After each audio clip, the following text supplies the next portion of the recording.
பாருங்க, நான் எல்லாத்தையும் அரைச்சிட்டேன். 1, 2 தான் அரைச்சி வச்சுருக்கேன். அப்புறம் வந்து வெண்ணெய் போட்டிருக்கேன் நானு. இது சூடானோன்னா இந்த மிக்ஸும் தக்காளியும் போட்டுட்டு, இது பாவு மிக்ஸ் இது. இதை வந்து இப்போ நான் சேர்க்கணும். இப்போ நான் அந்த அரைச்ச மிக்ஸையும் அதில் போட்டுட்டேன், வெஜிடபிள்ஸ் எல்லாத்தையும். இப்போ அது கூட வந்து பாவு மிக்ஸு, உப்பு போட்டுட்டேன். பாவு மிக்ஸ் போட்டு கரம் மசாலா போட்டு கொஞ்சம் வந்து சில்லி பவுட்ரு காரத்துக்கு போடணும். இப்போ நான் தேவையான அளவு பாவு மிக்ஸு, அதுக்கப்புறம் வந்து கரம் மசாலா கொஞ்சம் போட்டிருக்கேன். அப்புறம் சில்லி பவுடர் போட்டிருக்கேன். இது நான் நல்லா மிக்ஸ் பண்ணிக்கிறேன்.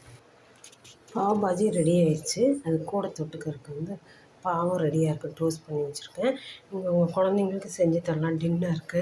அப்புறம் வீக் டேஸு ஸ்கூலுக்கெல்லாம் வந்து இது லஞ்ச் பாக்ஸில் கொடுக்கலாம் அவங்களுக்கு.